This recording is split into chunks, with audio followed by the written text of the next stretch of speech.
Hi everyone, in this video we're going to be thinking about the miraculous catch of fish in John chapter 21. Now the other day I was watching a documentary about Avicii. I don't know if you've come across Avicii before. He was a music producer and DJ, and he was really popular. He worked with some of the biggest names in the music industry. And he became very popular at a very young age. Now, he's a hugely talented sort of young man, and he, at the age of 21, I think, he broke big, and he was sort of headlined at a festival, and I think from then on it just kind of snowballed, and he became huge. And this documentary charted his rise, and then also he really wasn't happy. And he wanted to come out of DJing. And it's sort of interesting how he became really successful, but actually that success didn't really, make him happy. And he became very anxious. He really battled with mental health and other things, and actually he ended up committing suicide at the age of 29 in April 2018. A hugely sad and tragic story of a very talented young man who had success, but it just did not make him at all happy. Although he had success, he didn't have success in other ways. And really, how we have success, I think, it makes me think about what God thinks about success, and about what He thinks about the way that we should live our lives, and what we should be thinking about what we consider success. And I think that's a good way in, really, to thinking about John chapter 21. As I record this is shortly after Easter. We've had the wonderful Good Friday and the Easter day. We celebrate the cross and the resurrection in particular. We remember that Jesus is risen. And then perhaps, if like me, you've kind of gone through that, and then you sort of think, well, what now? What does it mean that Jesus is risen? Does that just mean that death is defeated, which is great? But then, what difference does that have to me? Does that make to me on a weekday, on a Monday, or wherever? And that's what this is really about. Now, this is a story about part of the Bible, part of John's Gospel, which may feel a little bit strange. That. Certainly for me, when you read through John's Gospel, you get to John chapter 20 and it feels like it's finished. And then it almost feels like John 21 is kind of tacked on at the end. But I'm very glad that it's there, because although it's perhaps a bit different to the rest of John in some respects, actually it just helps to draw those threads together. And it helps us, I think, as we will see as we go through it. So it starts out with 7 disciples coming together, and they are going out fishing. Simon Peter says, I'm going out to fish, and the rest of them say, well, okay, we'll go with you. So they go, and of course many of the disciples were actually fishermen, so this was just their trade. They'd gone to Galilee. They didn't really know what to do with themselves. I kind of wonder whether what had happened was Jesus had told them to go to Galilee, but they were just waiting around. They didn't know, and they still got to eat, haven't they?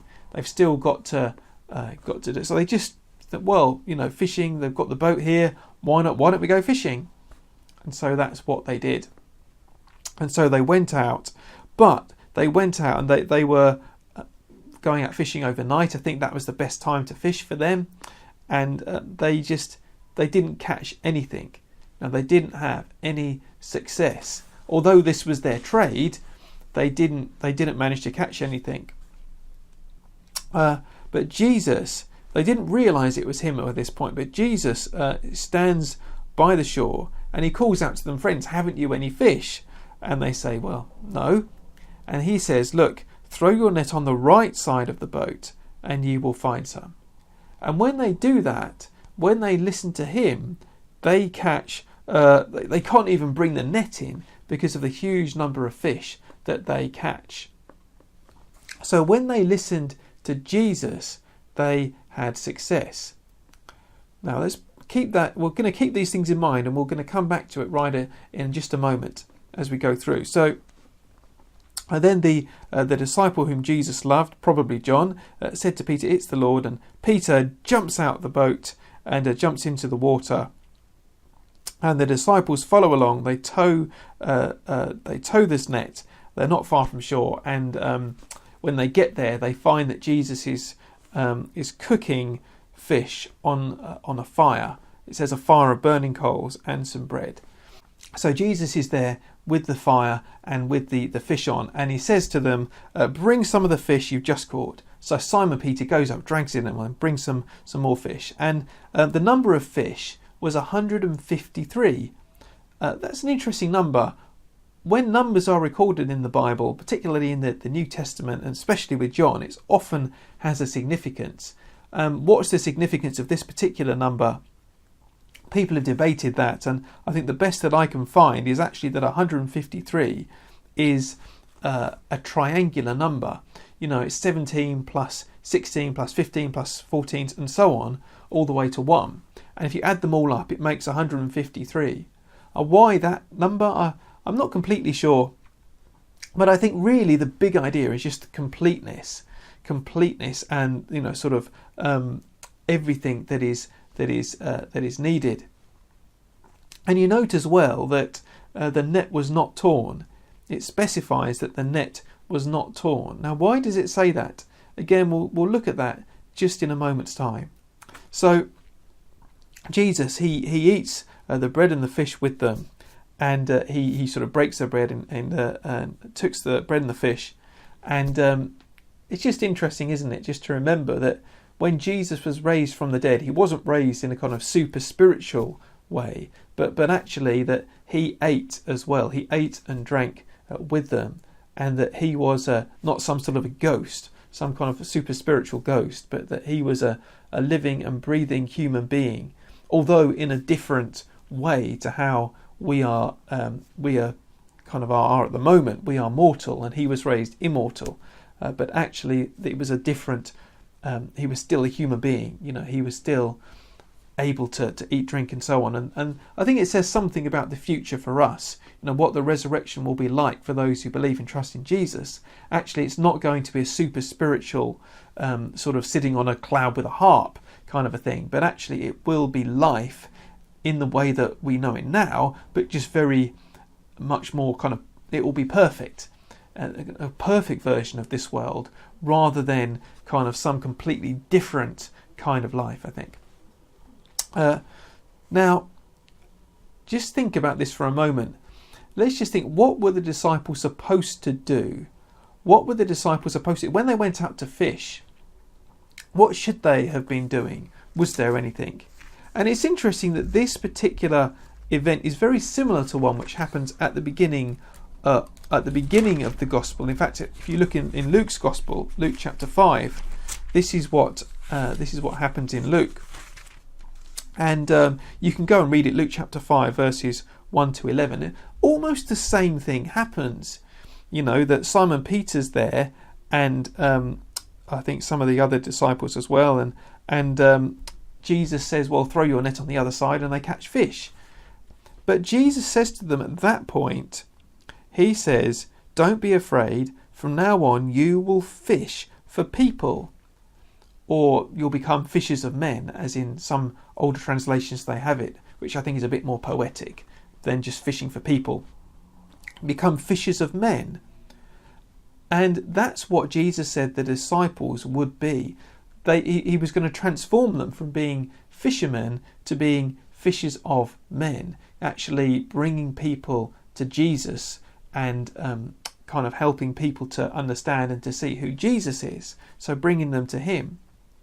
And I think that's what we see happening at the end of John's Gospel. We see Jesus changing them from who they used to be to who they were. You know, they're still fishermen, but they're beginning to be changed from who they were to who they are now. It's interesting that they did far more when they listened to Jesus. You know, they had success when they listened to Jesus, didn't they? And when they were doing what he wanted them to do. And that's what kind of just what Jesus said in John chapter 15, verse 5. Jesus says, I am the vine, you are the branches. If you remain in me and I in you, you will bear much fruit. Apart from me, you can do nothing. That's what Jesus says to them. Apart from me, you can do nothing. And I think that's what we're beginning to see here in John chapter 21. That the disciples, when they are listening to Jesus, when they're doing what he wants them to be doing, they are bearing fruit. But apart from him, they have no success. And I think this is kind of like a little story which illustrates that.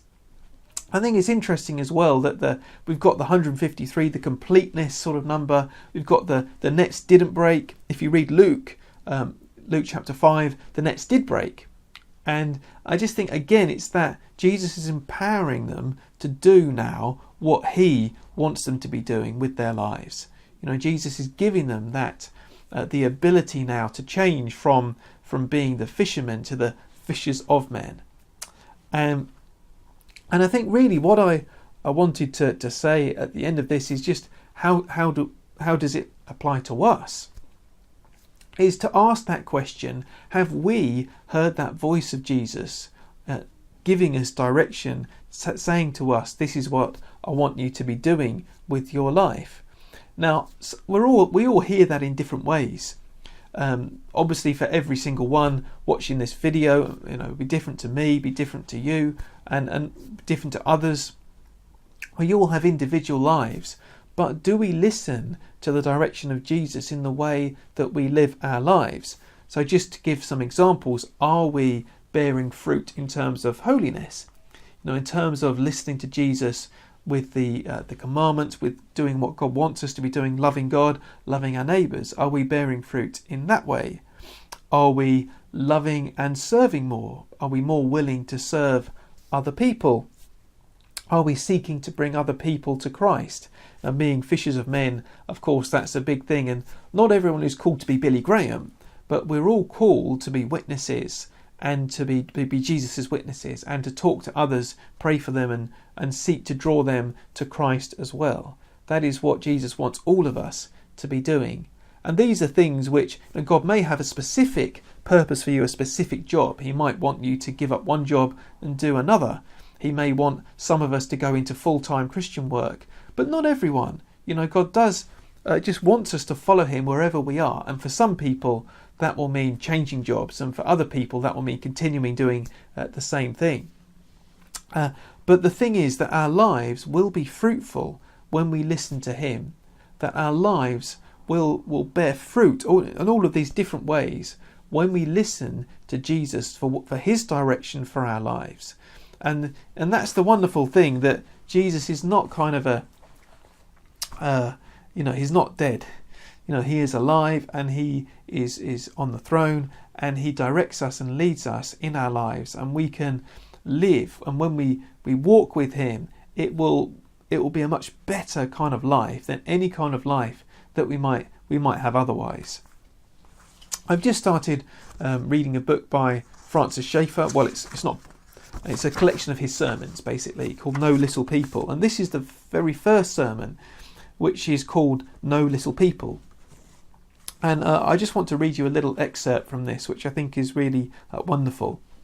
And he's talking about the Old Testament and talking about how Moses had a stick, just a stick of wood, which God used at different times. And he goes through and explains at different times about how God used even this stick of wood. And then this is what he says. Consider the mighty ways in which God used a dead stick of wood. God so used a stick of wood can be a banner cry for each of us. Though we are limited and weak in talent, physical energy and psychological strength, we are not less than a stick of wood. But as the rod of Moses had to become the rod of God, so that which is me must become the me of God. Then I can become useful in God's hands.